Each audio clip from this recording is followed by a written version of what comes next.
Hey. Okay. Hey guys, what's up? It's Nicole. Welcome back to my channel, Real Talk Recovery, where we talk about recovery from addiction and I share my life with you. Good evening, everybody. Good evening. Tonight is our Friday night Medically Assisted Treatment Anonymous support group where we all gather like-minded individuals who are on a medically assisted treatment or who have a loved one who's on medically assisted treatment, and we all meet here and talk about how we're doing. Can't say just, okay, baby, I'm so glad you came by. You can catch it on the replay, okay? We talk about, our experience on Suboxone, Subutex, Methadone, and we just share with each other like how we're doing in our recovery. Talk about just different recovery plans. I'm going to list I'm going to help you guys, and we're going to go on some websites that I've found that are directed towards MAT support. So, hey, Julie. So, yeah. Okay, you guys, let's do this. Like I said, my name's Nicole. My sobriety date is July 13th of 2015. I'm on Suboxone. I'm currently on 10 milligrams. I go to the doctor in 2 weeks to go down 2 more milligrams to 8 milligrams. I've been on Suboxone since August 1st, I think.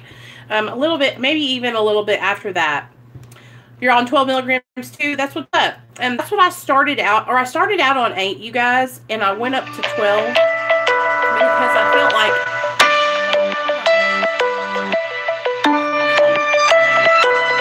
like, okay, sorry about that.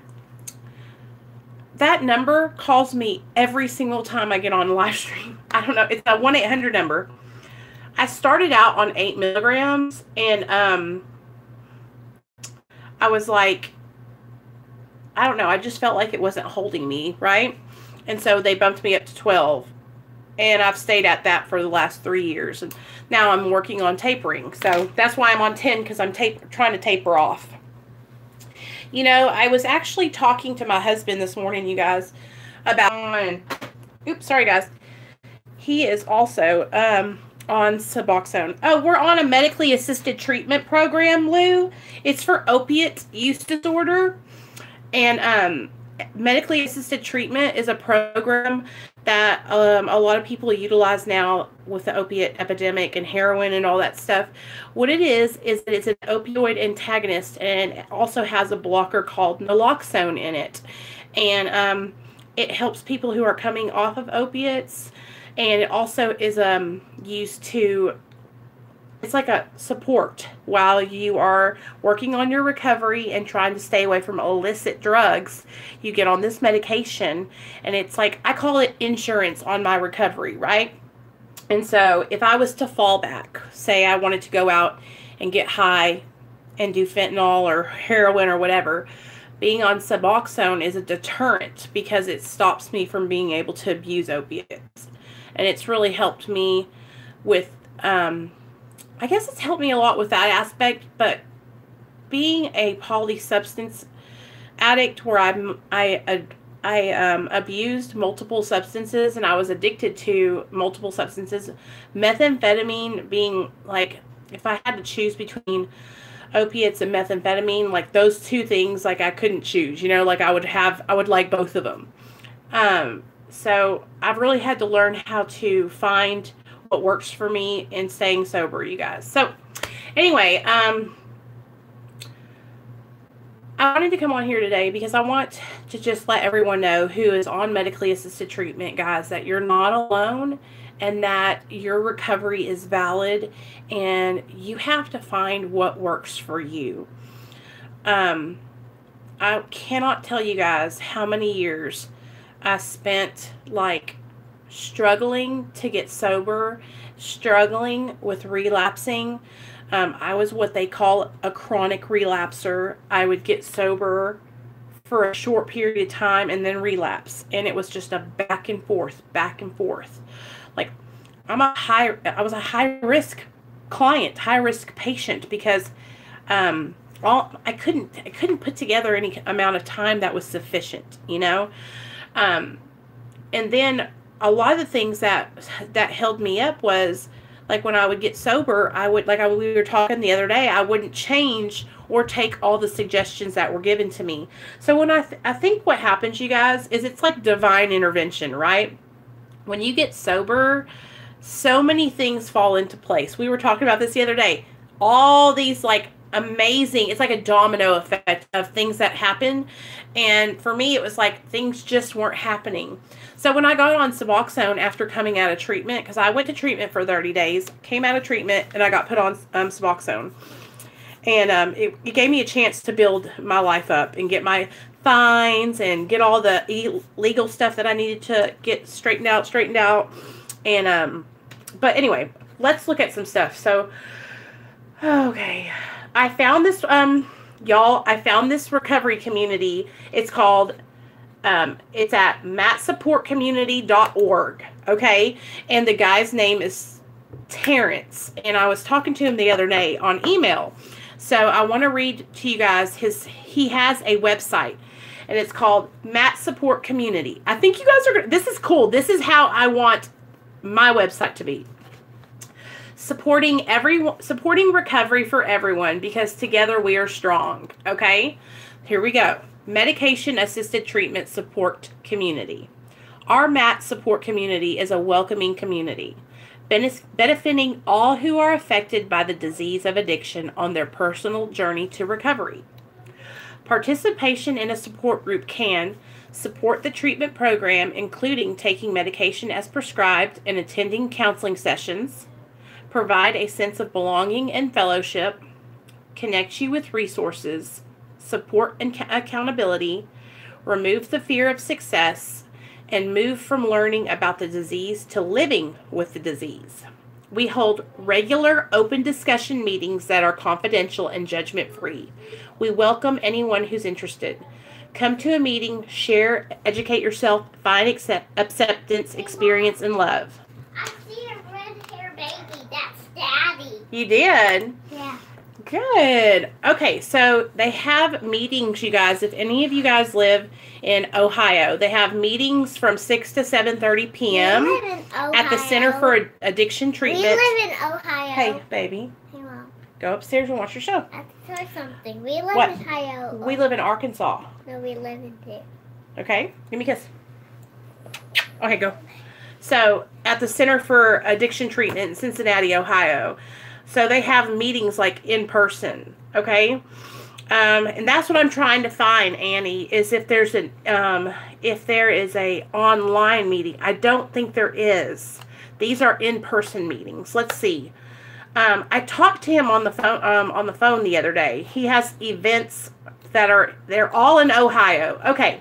So that's what we're trying to do here, you guys. You see how, so a lot of these groups that are for MAT recovery are in-person meetings. So what we're doing here on my channel is this is a place where you can come, you can sit, you can be anonymous, and you can be like, just sit here and listen, right? And we can learn together about, that's very good. I'm so proud of you for going to meetings 5 days a week, because that's what I want everybody to learn that is on medically assisted treatment, you guys, is that you cannot, and somebody brought this up last Friday, it's really hard to get on MAT and then just expect our lives to change. How many of you guys got on Suboxone or methadone or, Vivitrol or whatever your medically assisted treatment is and thought, okay, I'm on this medication, now my life's going to get better, right? And then you go for a couple weeks or a couple months and you're like, my life's still the same. I know for me, I kind of had a head start because I had DHS, the state of Arkansas, hammering down on me. Sorry guys. Or, hey Deb, I'm so glad you made it, girl. And I think that, when we're transitioning from active addiction onto medically assisted treatment, we have to get ourselves involved in some kind of program, therapy, and accountability support group, like we're having right here. This is like an accountability support group, you guys, where we can all come here and we can be accountable. You know what we should start doing? Now on Friday nights when you come in, I want you to comment if you feel comfortable, comment your name and your sobriety date and what form of medically assisted treatment you're on if you want to share that. Okay, so that way I can keep a running tab of my people that are here. Well, okay, does that sound good, you guys? And I need to get a notebook. And we'll just keep, so that way I can say, okay, does anybody know where Zach's at this weekend? He hasn't came. Hold on, let me get my notebook, you guys. I get so, y'all, I have these thoughts that just pop up in my mind, and I'm like, hold up, you better write that down, sister. So, and I'm also read this notebook right here, you guys. Let me show y'all. This was the notebook that I had while I was in treatment this last 2015. Okay? And so I'm going to read to you guys some of the stuff. Look. It says treatment care plan. I'm going to read some of this stuff to you guys so you guys can know the tea. Well, look at me, baby. You already are a part of it. You're a part. You just have to say, I want to be a part of the group, and you're part. You're added. You're in on this thing with us. Okay, my people. Sound off in the comment section. Name and date. And I'm writing y'all down. Matt support group for Friday. You don't have to put your last name. Just put your name and your sobriety date. And if you want to share the form of Matt that you're on, you can. So I know Annie's here. And Zach, you're a recovery channel, right? Zach. So, okay, so let's go on and let me read you guys some stuff. So, okay. Y'all are going to, man, I was writing like a little writer. Okay? I mean, I was on it. Name, sobriety date, and if you're on medically assisted treatment, just share what you're on. If you're on Suboxone or methadone or Vivitrol or whatever it is. Okay. But you don't have to share if you don't want to. Zach, April 8th. Okay. Good job, Zach. I'm so proud of you. And you guys, Zach has a channel. If you haven't went over and subscribed to his channel, go check him out. He's documenting his journey. And that's what we do. We try to support each other as much as we can, you guys. Listen, I understand if you guys don't want to comment your names, because I know sometimes we get, you know, a little nervous.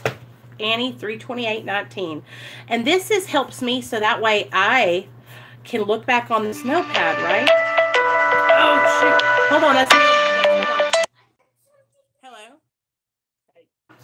Okay. Sorry, guys. Sorry. Okay, so I got Annie and I got Zach. Good job, you guys. Good job. And my name is Nicole, and I'm on Suboxone, and my sobriety date is July 13th, 2015. And I wanted to kind of talk about that with you guys. Have you guys ever had anybody tell you, like, oh, well, you're not sober because you're on Suboxone, right? And so I wanted to share with you guys about my experience with that and how I kind of, like, moved past worrying about what other people thought about my recovery. Mommy, because for a long time, I really, really struggled with that. Awesome, look. I know. I need you to be really quiet, okay? Mommy, if there's Do you want me to go upstairs and set the TV up for you? If there's no ball... Go get me the phone out of the bathroom. I have to tell you What? something. Mm-hmm. You could go use one of your balls in there, and you could hit it against the wall. Bam, bam, bam, Where's bam. another one of these? One of your balls in the blue bucket. Where's another one of these things? I don't know, son. Okay. Sorry about that, guys. So... major respect to you, Nicole, for that much time in recovery. Hey, man, thanks. That's what's up. I appreciate you for saying that. Like, you know what? I'll share something with you, Zach. I never thought that I would be sober for 4 years, you guys. Almost 4 years. Okay? God willing, right? I never thought that I would ever stay away from drugs and alcohol this long. Ever. Up on the TV. Nate, I'm going to ask you one more time. Go get the phone out of my bathroom, and I will put FGTVers on for you. It's in my bathroom. Hey, Mom. So I never thought that I would be able to stay away from drugs and alcohol, you guys. I really didn't. The obsession to use was so strong inside of me. All I could think about was drugs and alcohol 24/7, 7 days a week. Julie, 2519.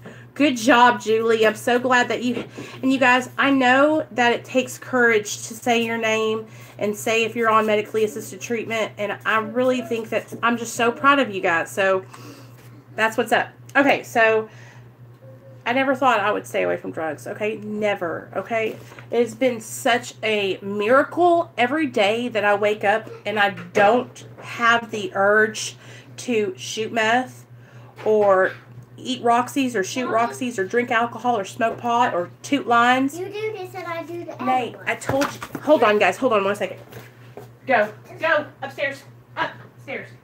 I'm not going to tell you again. Okay? I don't do this but one time a night.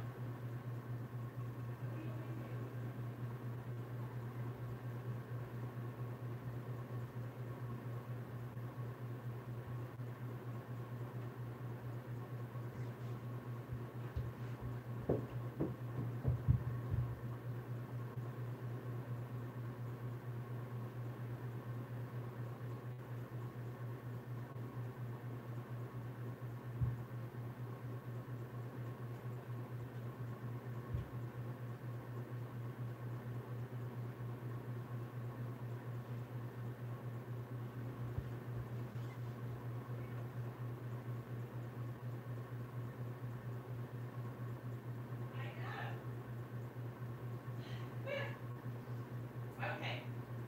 Here I come, here I come. Sorry. Okay, guys. I had to get that boy settled. Sorry about that. Okay, y'all, kids, I love him, but he just like knows exactly when to be in the business when I'm trying to do something. Okay, so I was a chronic relapser, and that's why when I got out of treatment, Suboxone was recommended to me, because my past behaviors had shown that I was like, I don't want to say I wasn't strong enough to stay sober on my own, but I almost feel like that's what it was. Or maybe I didn't have the willingness, right? Maybe I didn't have the willingness at that time. And when I got put on Suboxone and I started working a program and I started getting connected with my higher power, God, right? That willingness came over time. And I needed something to help me to stay on track, right? And that's what medication-assisted therapy did for me.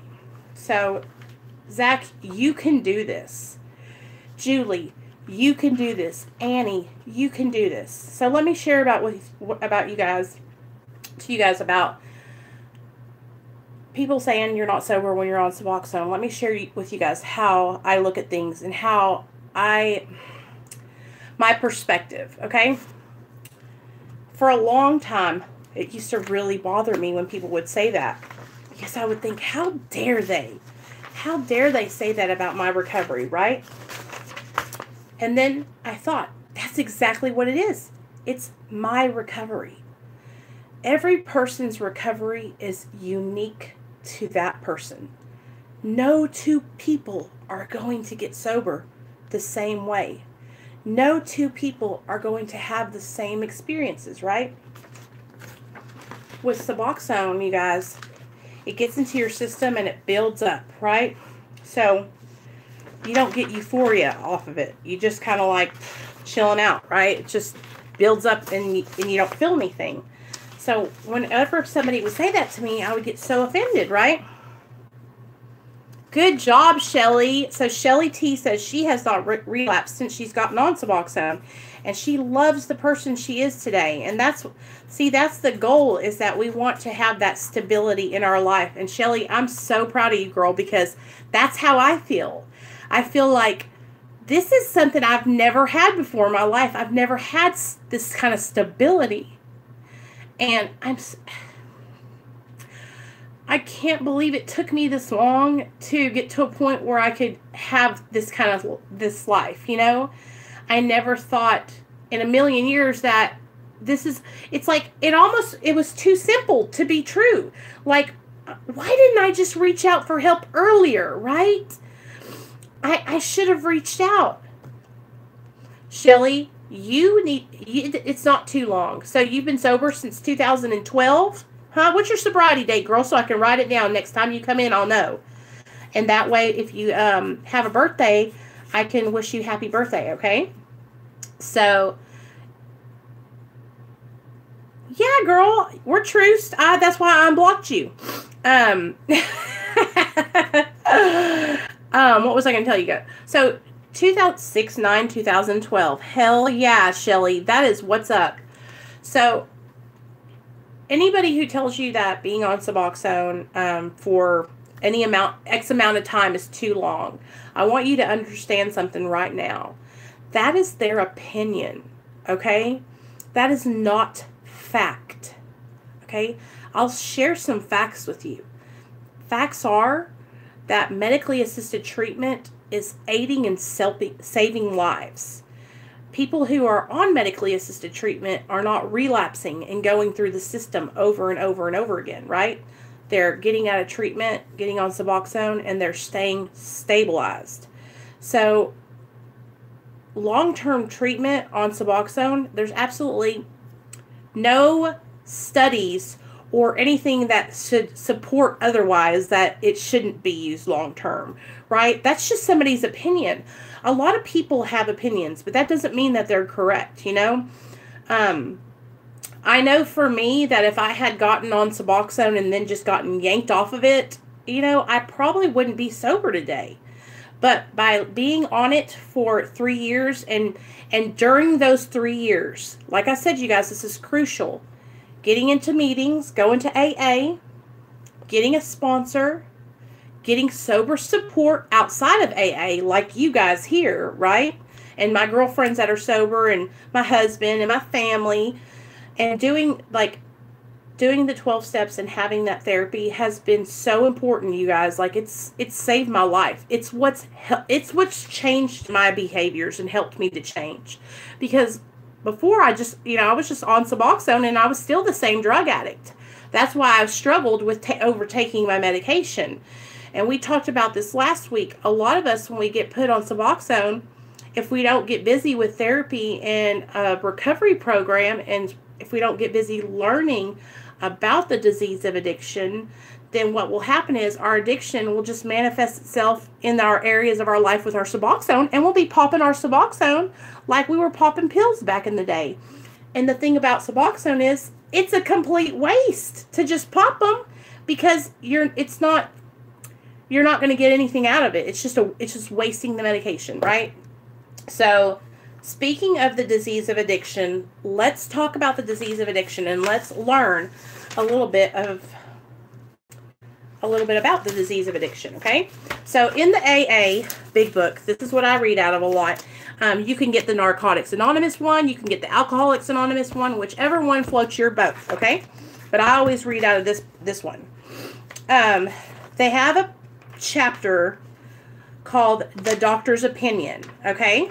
And the doctor's opinion was written by a doctor, okay? And he is talking about how alcoholism is a disease. And I want to share with you guys, an addiction is a disease. So I'm going to read some stuff to you guys that will help you to understand the disease of addiction a little bit more, okay? The physician who, at our request, gave us this letter has been kind enough to enlarge upon his views in another statement which follows. In this statement, he confirms what we who have suffered alcoholic torture or addiction must believe. Listen, that the body of the alcoholic or the addict is quite as abnormal as his mind. It did not, so your body and your mind. We're not just physically dependent through our bodies, but our minds. Our minds are diseased, you guys. And that's how, when they came out in the DSM, that they're saying that addiction is a mental disorder. Okay, so let's move on.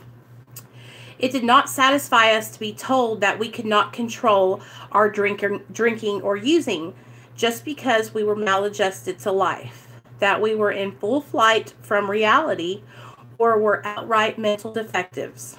These things were true to some extent. In fact, to a considerable extent with some of us. But we are sure that our bodies were sickened as well. So our bodies and our minds were sick with the disease of addiction. In our belief, any picture of the alcoholic or the addict which leaves out this physical factor is incomplete. So the mind and the body, okay guys, mentally and physically sick. The doctor's theory that we have an allergy to alcohol or drugs interests us. As laymen, our opinion as to its soundness may, of course, mean little. But as ex-drug addicts and drinkers, we can say that his explanation makes good sense. It explains many things for which we cannot otherwise account.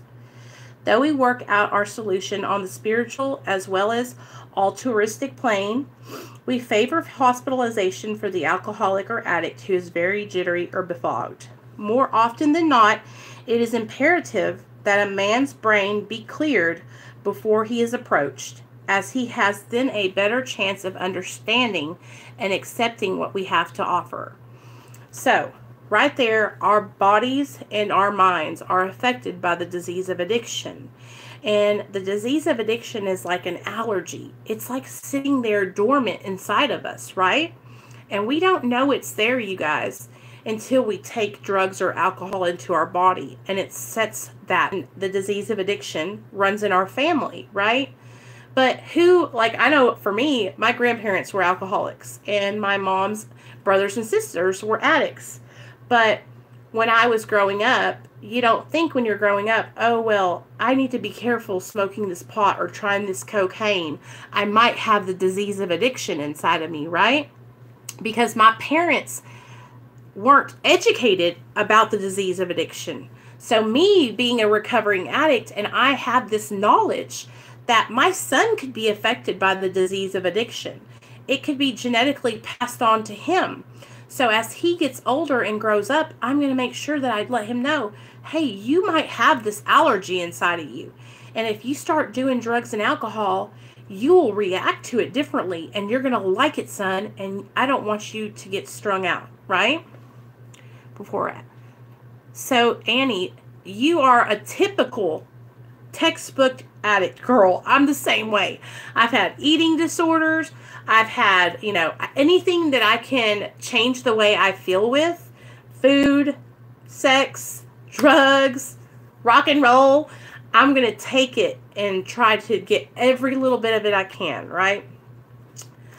So, the subject presented in this book seems to me to be The subject presented in this book seems to me to be of paramount importance to those afflicted with alcoholic addiction. I say this after many years' experience as a medical director of the oldest hospitals in the country. There was, therefore, a sense of real satisfaction when I was asked to contribute a few words. We doctors have realized for a long time that some form of moral psychology was of urgent importance to alcoholics, but its application presented difficulties beyond our concept. So, I want to share with you guys what our program and how this is what we do here, is like we're learning about our disease and we're learning how to cope with our lives as addicts. I'm always going to be an addict, but today I can be an addict in recovery. Today I don't have to choose to go out and use drugs and alcohol and kill myself, right? But I need accountability and I need support and I need people like you guys to help me stay on the right path. So it's us all banding together. It's dropping the selfishness that we did when we were in addiction. Because I don't know about you guys, but when I was in active addiction, I was selfish as hell. I mean, all I could think about was how I could get my next one, But when we're helping each other, we put that old way of living aside, and we reach out and we support each other. And that's how it helps me so much to have you guys to support me. And I hope having me here to support you helps you as well. So the mind and the body are affected by addiction, you guys. And so, okay, Nicole, So I've got a disease. Now what? Am I doomed? Am I going to just like throw up my hands and throw in the towel and just let the disease take over my life? So that's where we're at today. We're all here and we're making choices to not let our disease take us down, because that's what the disease of addiction wants for us to do. That's what our old behaviors, our old selves, our sinful self, our flesh wants us to go out and get high and screw up our lives and lose our kids and wreck our cars and cheat on our husbands and cheat on our wives and all the things that we would normally do when we're out there in active addiction, right? And we're addicts. So that's like what we know how to do, right? So what we're doing now by changing our lives and staying sober, we're going against what we've done for so long. And that's a freaking miracle. Do you understand that? Like, you practiced, you guys. Think about it. I want you to think about it right now. How many years were you in active addiction? Seriously. How many years did you get high? I have been getting high since I was about 17 years old, and I got sober when I was 32. That's a long time to practice getting high, right? That's a long time to become a master in addiction, right? And a master in drugs. Now, 12 years, see? Okay, and so think about it. Okay, Debbie says 12 years she was in active addiction. So Debbie, think about it. How long have you been sober now? How long have you been doing the next right thing now? So think about it. I've only been doing the right thing, you guys, for 3 years. So 13 or 14 of those years was active addiction. So I'm still a brand new baby in recovery. You know, I know you guys look at me and you say, wow, she stayed away from drugs for 3 years. That's a long time, right? 10 years, 12 years. See? But the thing about it is, you guys, 3 years is brand new in recovery. I am a newborn baby. I don't know. I'm just learning with you guys. We're learning together, okay? Like, that's why I read out of here, because I'm learning as well. And I'm learning to practice these things and put the things that I'm learning about into practical application. And then I pass it on to you, okay? So we're doing it together. But we're all going against the grain, you know? Our grain is to use drugs and alcohol. Okay, Zach, I'll see you later, baby. I got your sobriety date written down, so when it comes up May 8th, I'll wish you a happy birthday, okay? I'll see you later. We practiced for so long doing those things, and now we're going against what we had practiced for so many years. So I'm telling you guys, like, don't be hard on yourself, okay? So think about it. Annie, Zach, Shelly, Debbie, think about it. However long you were in active addiction, and now look how long you've been in recovery. Okay, and think about yourself. I'm a toddler, you guys. I'm 3 years old, okay? Annie, she's a baby. She's a newborn baby. You know, we are so new in our recovery that we have to not be hard on ourselves. Because what will happen to me, I don't know if you guys have a fear of failing, but oh, my gosh, I'm the worst, or at least I used to be the worst self-sabotager. Because it's almost like I would be so afraid that I wasn't going to do well, that I would screw up. So I would screw myself up and sabotage myself. So that way I wouldn't have to worry about if I wasn't going to do it. You know what I mean? And so now it's like everything inside of me wants to do those old behaviors, you know? And so every day that I practice doing the new behaviors, it's like, it's just building those stepping stones, you know, stepping stones, one on top of the other. Yeah. And you know what, Debbie? What you have to start doing is identifying the fact that that's okay that you're thinking that. That's a thought, right? The awesome thing about that is that you don't have to act on those thoughts.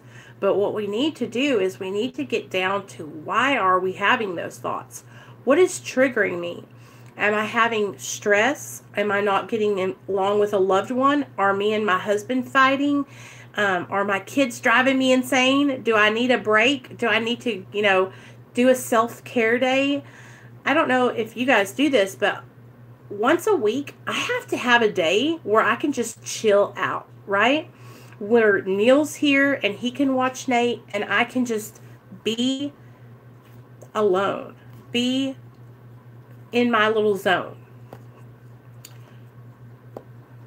Okay, Shelly, I'll see you later, girl. Thank you so much for coming over, and I'm so, so proud of you, girl. You are a freaking force to be reckoned with, and I'm so proud of you for being sober for so damn long, girl. 7 years is a long time. Okay, so Debbie says she feels like hers is loneliness and self-medicating. So what happens, I can feel you on that, Debbie, because when we're kind of like by ourselves and we're isolating, we get bored. And then those triggers and those thoughts start going around. And then we start getting the medications and we're like, okay, we get all the meds in us and then we get kind of loosey-goosey, right?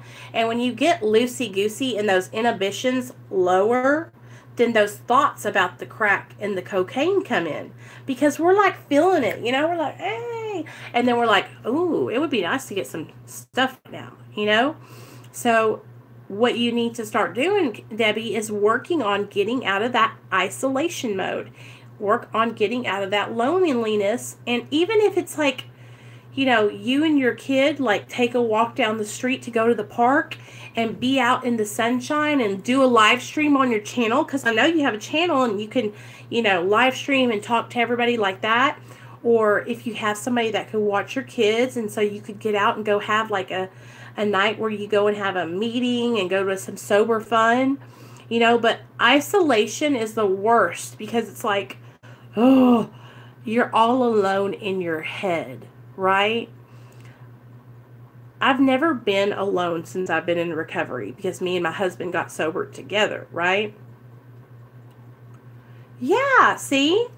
So we got sober together, but I know what it feels like to not want to be alone, because you don't want to be alone with yourself, right?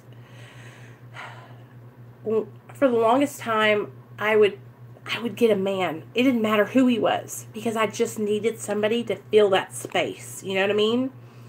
And although I have Neil and we're married, I'm learning, though, to not lean on him so much and be so codependent, you guys. And I'm learning to stand on my own 2 feet. And he told me the other day, you guys, I started crying. He was like, I'm so proud of you because I see how much you love doing your channel. And I've watched you work so hard to build your channel and get to know people on your channel. Because y'all might not know this, but a lot of times Neil is right in the other room listening to me do my live streams. And so for him to say that he's proud of me is one of the biggest compliments, because for the longest time I thought that he thought what I was doing was stupid, because we got sober together and he had relapsed and has been struggling, and so we would fight about me being sober and him relapsing, because he would feel like, I'm just throwing recovery in his face all the time, because, I'm a freaking walking billboard for recovery, y'all. And so it has really been hard for us, because I don't want to make him feel uncomfortable because I'm sober and I'm happy being sober, And so I think what's happened is he's seen this like gradual change in me where I'm just laying back, and if he wants to come and take part in recovery with me, then he's more than welcome to, but I'm not going to force him to do anything. And as long as he respects me and doesn't come in and out of this house getting loaded, he's been sober for the last 4 or 5 months now, so I'm really, really proud of him. But, yeah. Hey, Gunny. I love him, Debbie. He's my best friend.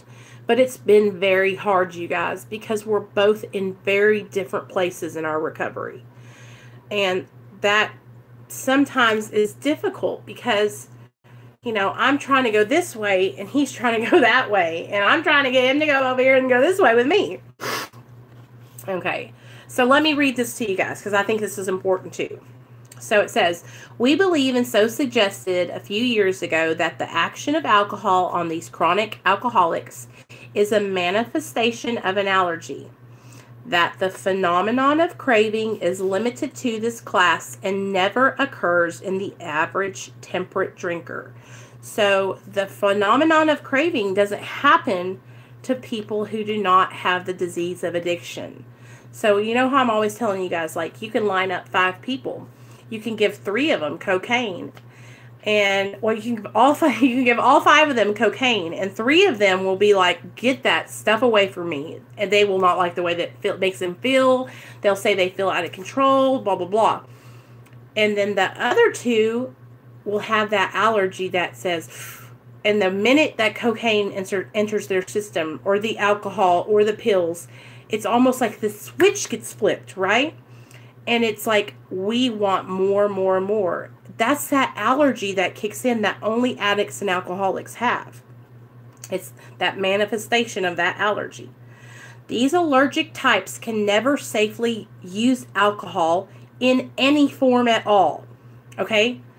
That means cocaine, pot, or I'm not going to say pot because I feel like a lot of people can can smoke pot and be fine. Actually, let's get on this subject real fast. Leonard made a video the other day about gateway drugs, and he was saying how he's a heroin addict. What the heck?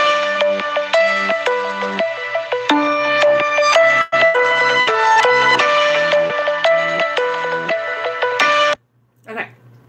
Sorry, guys. He's a heroin addict, okay? And he was saying on his channel the other day that he doesn't think that alcohol or pot are gateway drugs because he can drink or smoke pot and it doesn't make him want to go get dope, right? So I was listening to him talk about that, and I can understand that he might not want to get high because he drinks or smokes pot, right? That might not make him want to go get heroin. But here's where I'm coming from. For me, when I drink or I smoke pot, what it does is it gets me loosey-goosey. And then when I get loosey-goosey, I want to do other things, like get high on meth or go get some Roxy's, right? So the point of view that I'm coming from is that, why chance it? For me, I'm so worried that if I was to get drunk, that I would want to go get high. Do you understand what I'm saying?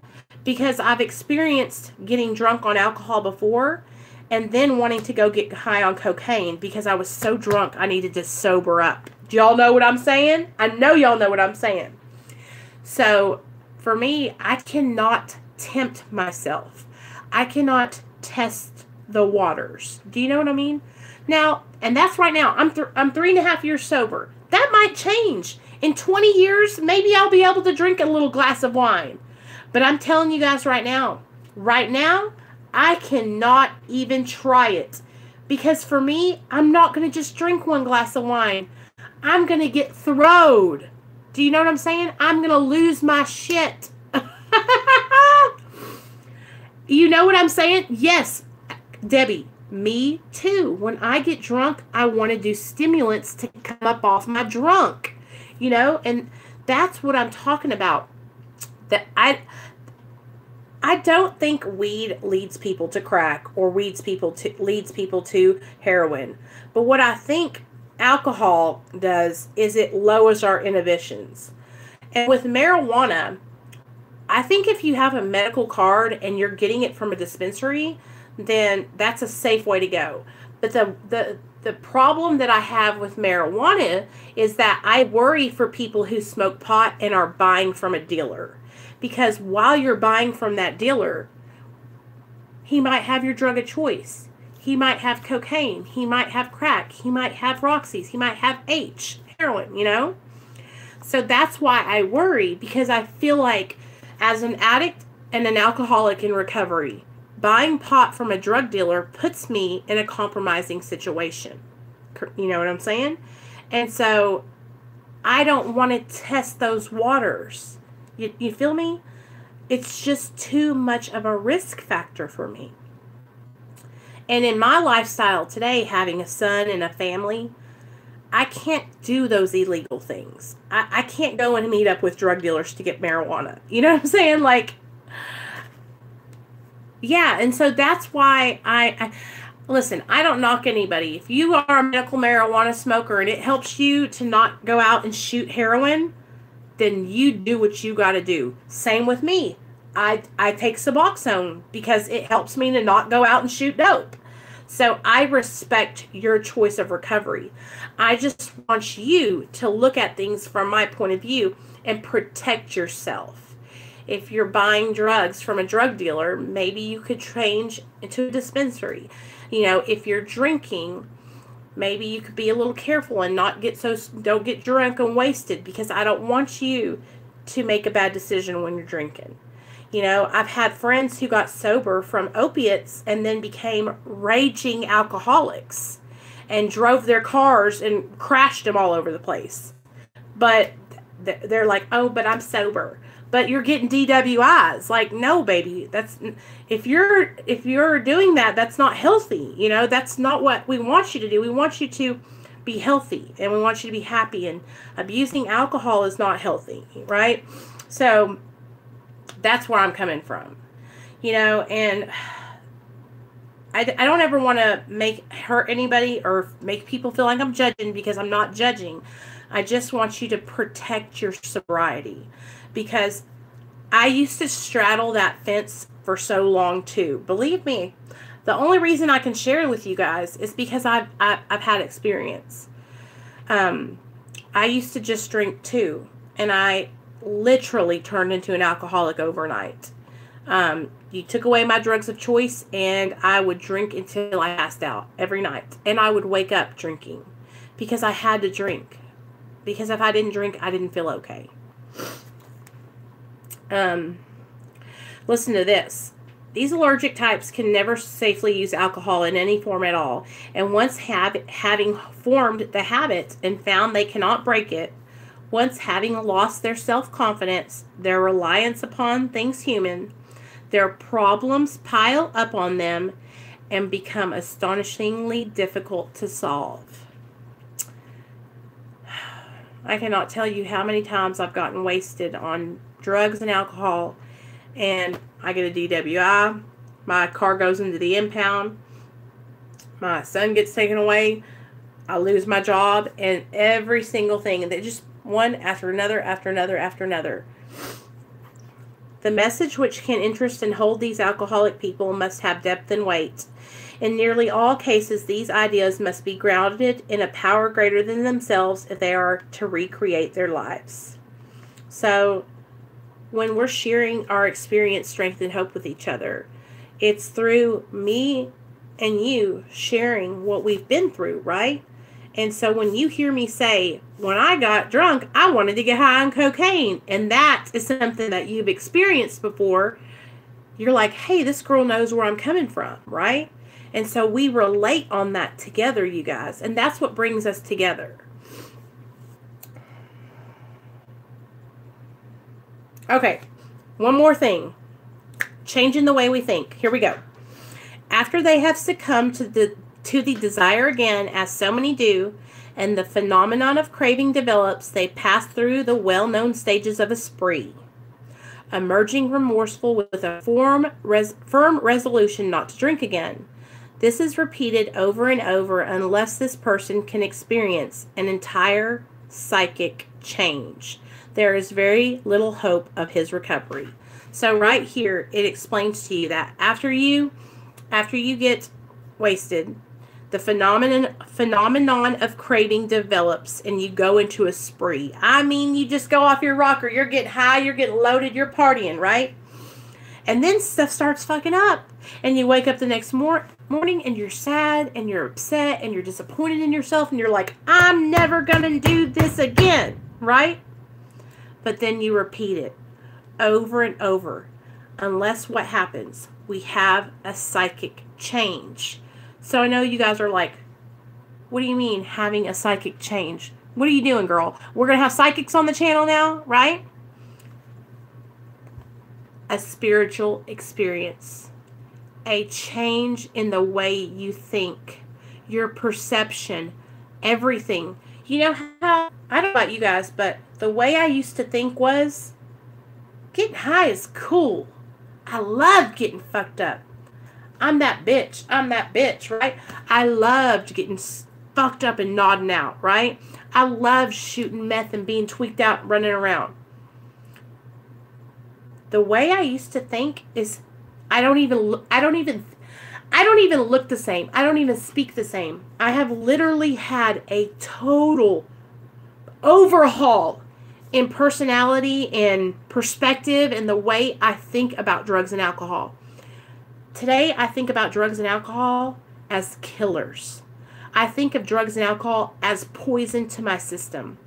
I think about getting high, and it's not cool. It's a death sentence to me because I'm an addict.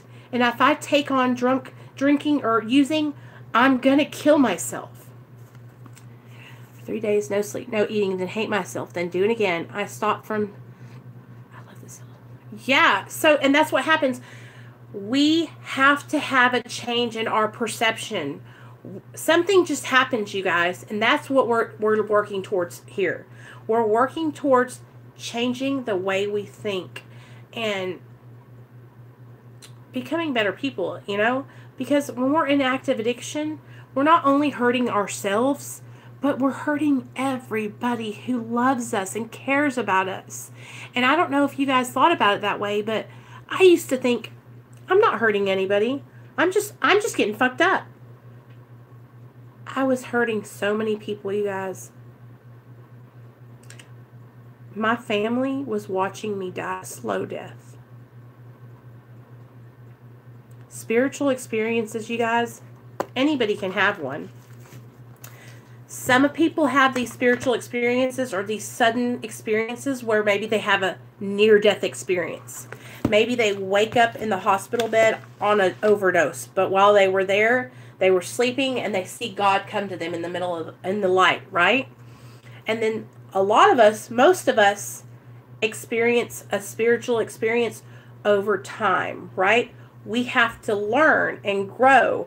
And as we go through the program, as we learn about the disease of addiction, as we get connected to our higher power, as we learn about the 12 steps, we have it's called the educational variety. Our mind changes over time, right? And that's how it happened for me. I didn't have like a burning bush experience. It happened over time for me through working the 12 steps with my sponsor, going to meetings, doing the next right thing, and just being a better person. But it took time because at first, all those old thoughts were still there. The fun and the romanticizing of drugs and alcohol was still there. I would think about how I used to get high and how I missed it a lot, right? But not today, not anymore. Today I look at, like I said, drugs and alcohol is a death sentence for me, and I don't want to lose everything I worked so hard to put back my life back together, you know? I hope you guys enjoyed our little meeting tonight, and you know, the more we grow together, you know, the more things are just going to come naturally, and we're just going to talk and things are just going to come out. My sister and both my brothers just won't accept me. I just give up for now. Well, you've got your kids, girl, and that's how we got to think about it. For us moms, we have our kids who need us, and so we have to be strong for them. And for the longest time, you guys, I didn't care about anything because I didn't have any purpose. I didn't have anything that was inspiring me to be better. But now I have you guys, I have my son, I have my husband. I've found purpose in life, you guys. And my purpose is to help others find their purpose. That's what I want to do. I want to help other people find their way to recovery. I want to inspire you to take the steps necessary to change your life. Because I know that if you do, you will never regret it. It'll be the best thing you ever did. You know, I used to hate myself. I used to want to die. I used to wake up and wish that I could never wake up. I used to not care. Hey, Desiree. And now today, you guys, today I love myself. You know, I'm growing. I'm getting better every single day. Am I perfect? Hell no. Okay? I struggle with a lot of insecurity. I look at myself and I think I'm overweight. Does my husband love me? Am I doing a good enough job? Am I helping people? You know, I think all these things, and these are those negative thoughts that come into my mind, and I think I have to knock those thoughts out, because that's what my addiction wants me to do, is question myself all the time. And my addiction wants me to feel insecure, and my addiction wants me to say, oh, you're fat, you need to go get meth so you can get skinny, because that's what I used to do for so many years. I would look at myself, I wouldn't be happy, and then I would shoot up, right? I don't want to do that anymore. I don't want my son to have to worry about not having his mom. I don't want my husband to have to worry about me draining the bank account, because that's what's going to happen if I get high. You know what I mean? I just want you guys to know that recovery is possible, okay?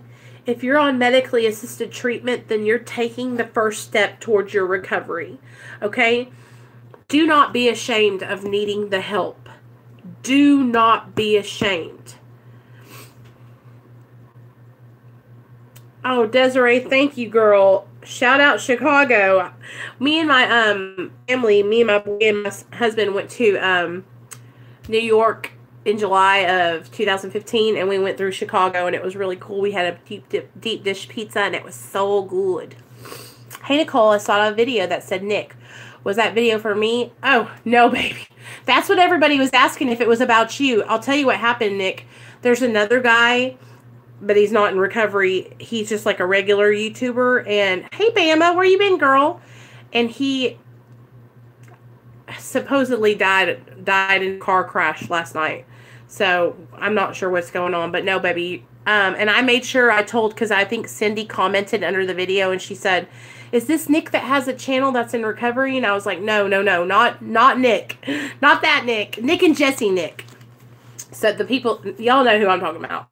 But thanks for stopping in, Nick. I hope you're doing good. Thanks for the shout out the other day, man. It really, really meant a lot to me, because I feel like a lot of people think that I'm just like, I just have a really strong opinion, and I want people to get it, and I want people to be okay. And some people think, oh, she's so mean. But you guys, I'm just very, I know what works, okay? I know that if you do the things that I'm suggesting to you, because somebody suggested them to me, and you follow through, because I promise you guys that your life will change. It will change.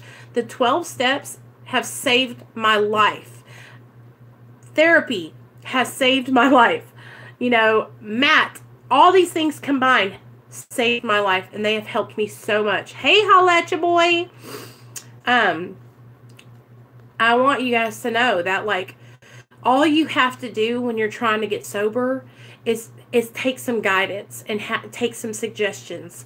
I know it's hard sometimes. I know that it's uncomfortable. It's not fun listening to what somebody else thinks that you should do with your life, right? Or for me, it was giving up the control, letting go of control, letting someone else guide me, right? Drive me in the bus with them. I'm over there sitting in the passenger seat. Oh, Bob. Okay, baby, have fun. It's okay. The control. I don't know about you guys, but drug addicts and alcoholics, at least this one, I am the biggest control freak that you will ever meet in your whole entire life. So even though my life was a complete shit show, I still thought I had control, baby. I was running the show. I was directing everybody. And that's what it talks about in this book, you guys. It talks about how we are the directors of this big show. And we've got everybody fooled. We think we do, right? But we're not fooling anybody. And number one, we're not fooling God, and we're not fooling ourselves. You know, I could fantasize and delusion and think about how I had control, but when it all came down to it, you guys, my life was so out of control. I had nothing. I lost everything. I lost every material thing I ever had, you guys. And then I lost my son to DHS. You know, and that was the icing on the cake. That was the last bullet. You know, that bullet in the chamber. That was it. That was what had to happen for me to change my life. You know, and if you've gotten to that point where, you know, that gun's loaded and you're ready to change, right? Don't let that shit kill you, you guys. Don't pull the trigger on your drug addiction and let yourself die.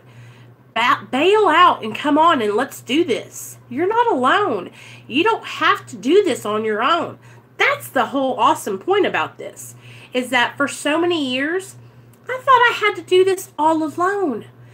The best thing I ever did was say, I don't know what to do. Somebody help me. I'm going to die. That was the best thing I ever did with my life, you guys, was give up. Was fucking give up. You know, for so many years, I thought I was this badass bitch. And all I was doing was killing myself slowly. And I was not badass at all. You know, hanging out with dope cooks, shucking matches, shooting meth, shooting Roxy's, hustling and thieving. It's not cool. It's not cool, right? It's no way to live. And you deserve, that's the thing. When are you going to be ready and realize that you deserve good life? You deserve recovery. You deserve to be happy, joyous, and free. You deserve to have the chains of addiction off your wrists so you can go out and dance and have a good time. Do you know the first time I ever danced without being high? I almost broke down on the dance floor crying because it felt so good. It felt so good to not have to be high, to have fun.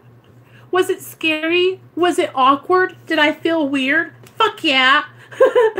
But everybody else felt the same way. Everybody else felt weird too. Everybody else is awkward in their early recovery, and some people still are. I don't think you guys understand. When I'm in social settings and I'm not like the one up here on stage, I am so awkward. When I go to work with all my lady friends and we have to do stores together, I am so awkward. But you know what? I'd rather be awkward and sober than be high and nothing. You know, because that's what I was.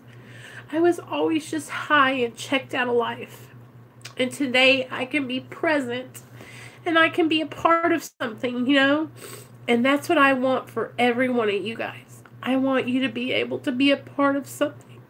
And I want you to find your voice in your recovery. You know? There's no shame in needing help.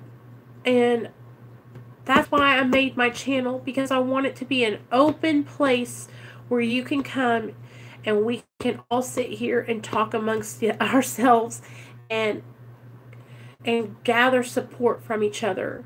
So like I said, I don't care if you're on Suboxone, methadone, Vivitrol, Sublocade, if you're a medical marijuana patient, if you're prescribed anxiety medicine, I don't care. Okay? You have to find what works for you. And when you find what works for you, work that shit. You hear me? Work it. Don't stop working the program. Because that's what happens to us. We get to feeling good, and then we say, well, I feel great now. I don't have to do this program anymore, right? And then the next thing you know, we're out there relapsing again. Why? Because we dropped what we were doing that was working for us in the first place. So once you find something, you guys, once you find a system and it's working for you, don't stop working it. Stay consistent. Get your motivation and stay consistent. Why do you upload so many videos, Nicole?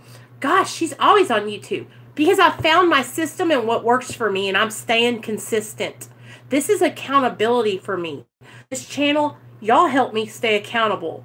I know if I'm on here talking about what works and how sobriety has, what my program has done for me and how sobriety has saved my life and recovery has changed my life, then I'm not out thinking about getting high.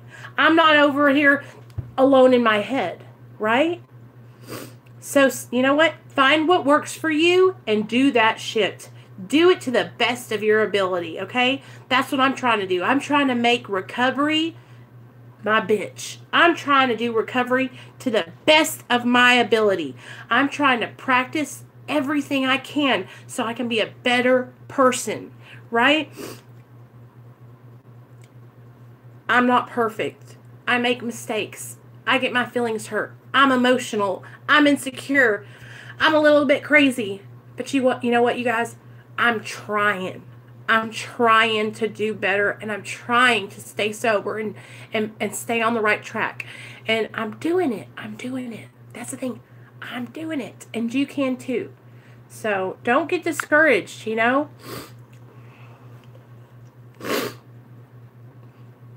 Right. That's the thing, Debbie. We are miracles.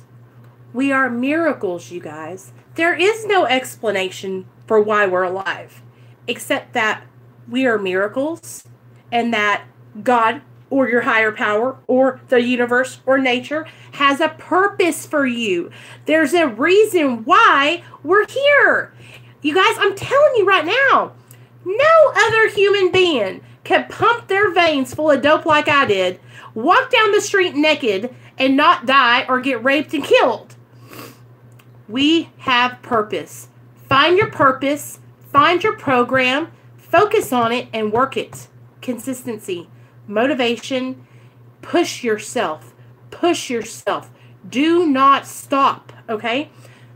I know it's hard. I know it's uncomfortable. I know we get like in our little funks. It's okay to have days where you're in a funk. But if you have a day where you are in a funk, do some self-care, but stay connected. Get a support system. Get a group of people you can talk to every single day. Get somebody you can call on a regular basis who's going to call you out on your bullshit. Who's going to say, hey girl, I see you're slipping. What's going on? Do not find a yes ma'am, okay? Find somebody who tells you what you don't want to hear. Find somebody who's honest with you, okay, guys? All right? It's easy to find somebody who's always going to kiss your ass and tell you what you want to hear, right? That's not what we need. We need somebody who's going to help us stay accountable, okay? Find someone who cares about your well-being and wants what's best for you. And grab onto that person and connect with them and find something that works for you. You don't have to do recovery my way, but you've got to do recovery, okay? You've got to find a system that works for you. I had to do it. I had to find a system that worked for me, okay, guys? That's what I'm saying. With medically assisted treatment, Suboxone, a lot of people judge it, but you have to find what works for you. If being on Suboxone helps you, then you need to get on Suboxone, be on it, and get your therapy and get you a program in place, okay, guys? But I want you guys to have accountability, okay? Accountability partners, mentors, sponsorship. You can do this, okay? This is the beginning of the rest of your life. You're going to change. You guys, I never thought in a million years that I would be sitting here sharing my experience about recovery and what works for me, right? I never thought that I would ever be able to do these kind of things. I never thought that I would have a vehicle that I can pay my payments. I never thought that I would have my son back. I never thought that I would be married. I'm going to change my name next week. Y'all know, right? My name's Nicole Pludre. I'm married. I have a husband. I have a bank account. And there's money inside of it. I have a credit card too, but I don't use it. But these are things that I didn't have an active addiction, right? Yes, we have our lives back, you guys. We have people in our lives that care about us. So I could go on and on and on and on here, guys. So I'm going to jump off here because we've been on here for an hour and 11 minutes. But y'all know the deal. Every Friday night, 8 p.m. Central Standard Time, we do this meeting. From now on, I'm going to be uploading on Mondays, Wednesdays, and Fridays. At 8 p.m., I will go live. Mondays, Wednesdays, and Fridays. So look for that. And on the days in between that, y'all will see me around. Okay? So I love you guys. I hope you have a great night. Thank you, all of you, for coming. Hey, Desiree, before I leave, let me get your sobriety date. So that way, whenever your birthday comes up, I can wish you a happy birthday. And Debbie, what's your recovery date? And Gunny. Who else is on here that I didn't see?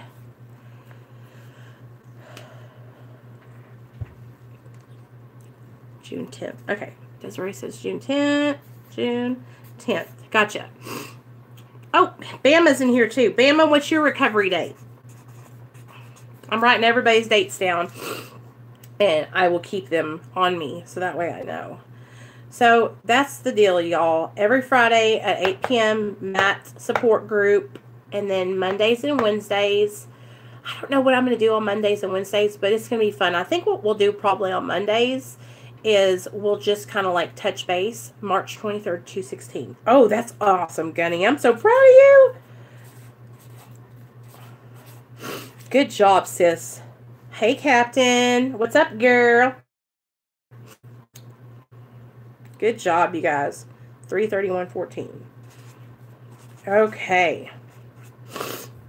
So, I love you guys, okay? Thank you so much for, like, making this possible. Like, if you guys didn't come to the meetings, and, you know, it wouldn't be possible. So, thanks for being active in the chat and just doing this with me tonight, you guys. And, so, whew.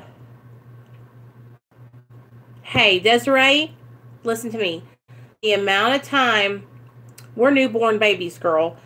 Over here, newborn babies. To me, anything under 10 years, we're newborn babies. Because, like I was talking earlier, I don't know if you were here. Good job, Captain. Think about how long you were in active addiction, okay? For me, it was like 15 years, okay? And so I've only been sober for 3.5 years, okay? So I'm a newborn baby still. I still got 15 years of experience in active addiction and only 3.5 years of experience in recovery. So I'm still brand new. So we're learning together, you guys, okay? But I'm going to jump off here. I love y'all. And I'll see you guys. I'll probably pop on tomorrow. But I will upload. I will throw something up on the comment community tab to let you guys know. I usually go live on Saturday mornings. Yeah? Do we have a sword? A sword? Yeah. Give me a kiss. Wait, how am I meant to turtle sword?